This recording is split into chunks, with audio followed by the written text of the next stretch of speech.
All right, it's starting. Okay, all right. Hi. It's a good thing you can turn videos. Hi, the sun's in my eyes. Hi, good morning. My name is Robin, and I've been getting a lot of questions about how I trap feral cats to trap, neuter, return. Basically, we trap them, we neuter them, we return them back to their homes, and that way there's less cat fights. Obviously, it's population control, which we really need out here in the woods. I'm in the Warrenton State Forest in Waterford Township, New Jersey. Also, my township is now sponsoring a trap, neuter, return program, and we're trying to educate the residents because a lot of people around here feed the feral cats, but they don't do anything to control the population. I have to get out of the sun a little bit. They don't do anything to control the population, and so we have a feral cat problem here, so we need to stop them from reproducing before it gets out of hand. So this morning I wanted to talk about, a lot of people have a hard time trapping cats, and there's those cats that just won't go in a trap no matter what. And I'm going to actually post a link in the comments to a website called Alley Cat Allies, which is where I learned all of this from, and there's actually links in there to purchase a drop trap if you have a cat that just won't go into a trap no matter what you do. But I can tell you that since I started doing trap, neuter, return about a year and a half ago, that I'm 10 for 10. Every cat that I've set out the trap, I've trapped. So my methods work, and instead of explaining to each single person, I decided to make a YouTube video about it, so that way I could just send anybody who's asking my YouTube video. So what I have here is a Havahart trap. It has some leaves in it. We did leaves last week, and then the wind decided to blow more leaves onto our yard. And because this is stainless steel, I keep this out all the time. I actually keep it in my shed when I'm not using it. But this Havahart trap, I love it because it's lightweight, and when you have a 10 to 15 pound cat, and some of my ferals are pretty fat, it's easier to carry them without shaking it too much. But the only thing I don't like about it is that this back door is secure. And there are traps out there where the back door opens, and then you can close it and secure it when you're actually trapping. And what I like about that is that it's good for training purposes, because I train my ferals before I actually trap them. I train them to be comfortable with the trap and to eat out of the trap. Even my most feral ferals that don't want to eat anywhere near me. So, but I'm going to show you with this trap, because this is the most commercially available trap. It's available at Home Depot, Lowe's, online. It's called Havahart, Havahart. And so you may not be able to locate a trap with a back door like my friend Dana's that I used to use to train them. So I'm going to show you how to train them using this trap. So this trap only has one access, and I'm trying to do this in a way that you can see on the camera angle, but it's pretty self-explanatory. You want to pull this back and pull this up, and don't catch your fingers like I just did. And then you want to set it. But now when you're training a cat to eat out of this, you obviously don't want to just leave it set like this if you're not ready to take him to the vet or to the clinic to get neutered, because once you trap a feral cat, I promise you this, it's going to be really hard to trap him again. So when I'm just using this for training purposes, what I usually do is I take twisty ties or bungee cords and I secure it in the open position. But then, just to be safe for training purposes, once it's secured in the open position, I lay it on its side like this. So that way there's no way in hell that this trap is going to snap shut on them when they're in there and they're just training. Okay, now I don't have any bungee cords or anything with me today, or twisty ties, so I'm just going to leave it in open position and hope that I don't hurt myself. So I have to ask my videographer is my mom. Can you see it okay, Mom, with the sun glare? Yeah. Okay. All right, so it's very sunny, and it's November, so the sun's at that angle where you can't see much at this time of year. So what I do, I'm just going to take a few bowls out of here. This is one of my feeding stations. What I do, when I see that I have a new cat here, this is my feral feeding station, and don't mind the Wawa coffee. This is my feral feeding station, if you're panning to the station, Mom. For my really feral cats. I actually have a bunch of cats hanging out in the backyard right now. They're like not as feral, but I do have two that won't even come near me or near this area while I'm here. So I'll give you an example. Actually, one of my friendly ferals is starting to work his way over here, so he might make an appearance. But I had a new guy come about 6 weeks ago, and it took me about 3 weeks to figure out that he wasn't ear tipped, which means that he needed to get neutered. And I could tell that because he was fighting with my neutered males that live here full time. So once I determined that he wasn't ear tipped, it was a Friday night. I couldn't call animal welfare until Monday.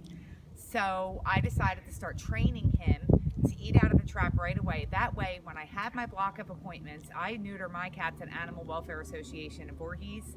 But you have to call ahead of time. You have to get what's called a block of appointments because you don't always catch a feral cat on the first shot.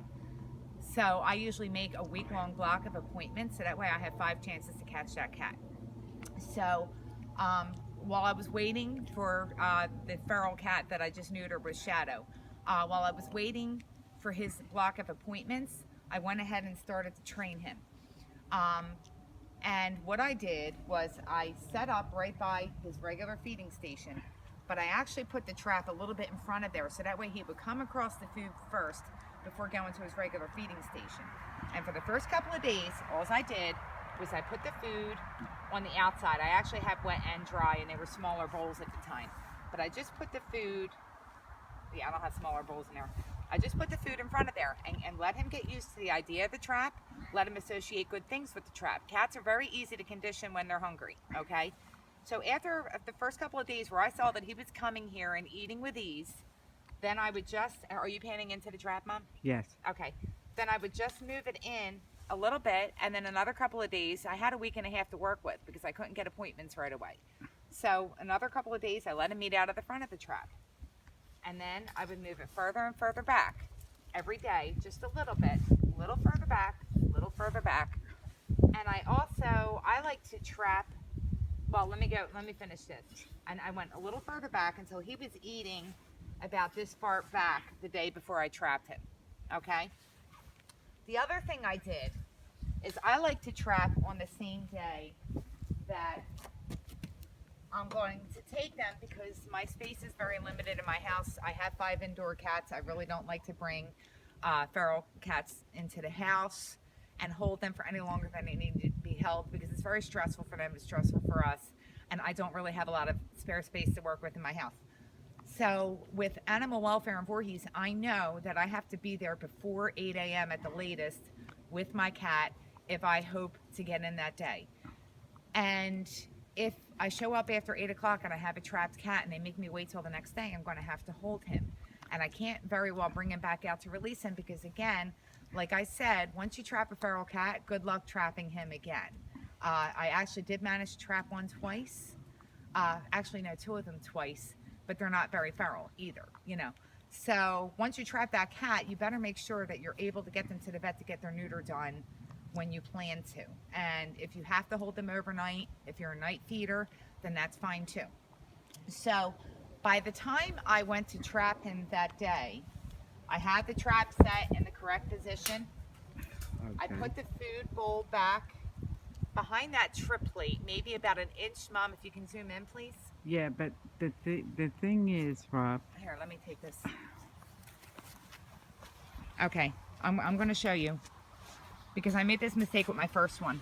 I actually put the bowl like maybe about 1 inch behind. If you can see that trip plate. How can you do that if it's set? Okay, my mom just asked a good question and I'm going to show you. Hold on. She's going to take the video back. All right. Blackie's here. This is what I have to do on trapping day. I should have had an empty bowl for this. Number 1, on trapping day, I use a Dixie plate. Number 2, you don't want to give them that much food because they are getting, especially if you're trapping the morning of, Sardines. They are getting anesthesia. So you don't want to give them too much food because then there is a chance that they could choke on the food and die when they go under anesthesia because a lot of cats regurgitate food just like humans when they get anesthesia. So I just put a little bit of sardines, and that's always my trapping food, although I managed to trap Fluffy with dry food, but another story.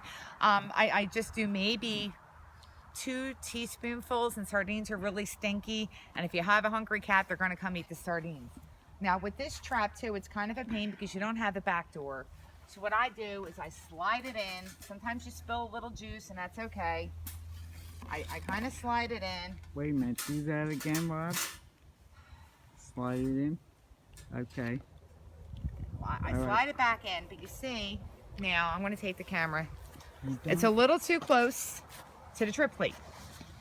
So what I do is I kind of maneuver it around.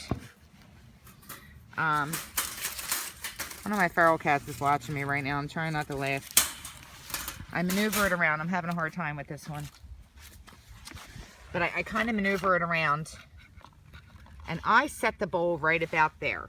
The reason being, when the cat comes in to eat, they're most likely going to stick their front paws right on that trip plate. And as soon as they do that,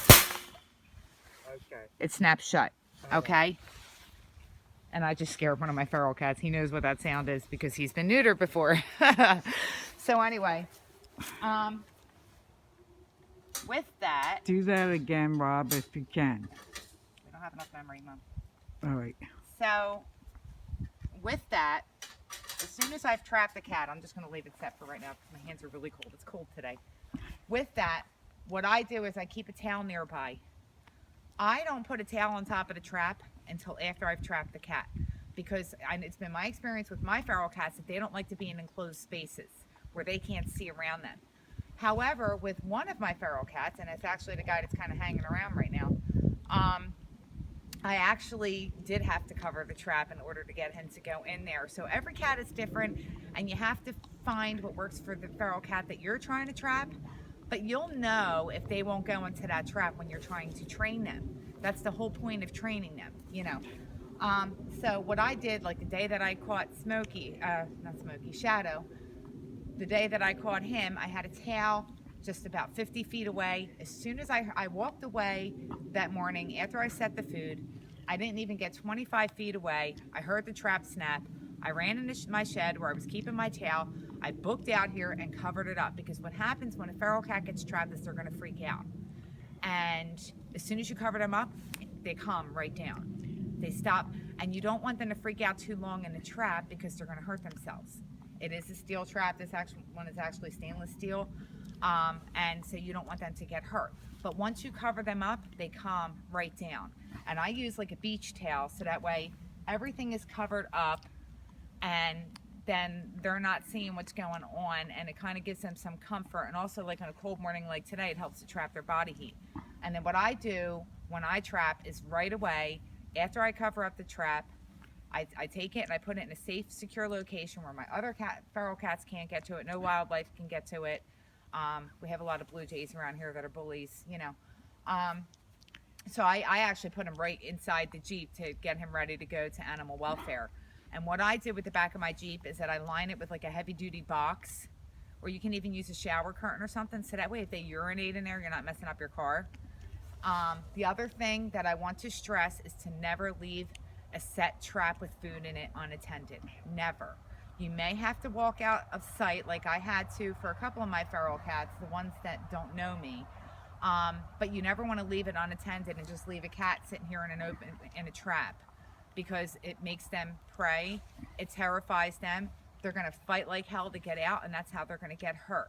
So once you set that trap, go somewhere nearby where you're out of sight, so that way you can observe the cat, and that way as soon as that trap sets and you hear it snap, that you can cover it up with a towel.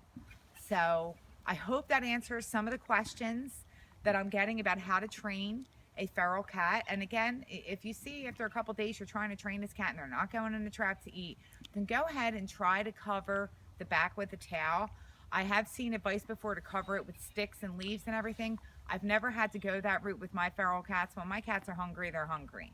And again, I will post a link in the comments, in the first comment of this video on YouTube, to Alley Cat Allies, which gives you a whole bunch more trapping tips and more links to more videos. And again, if you have any questions, please comment below, or find me on Facebook. I'm Robin Hooven Wilson on Facebook. It's ROBYN HOOVEN Wilson, WILSON. Look me up on Facebook. I'm easy to find. and add me as a friend, and you can message me there. I'll talk to y'all soon, and have a great day.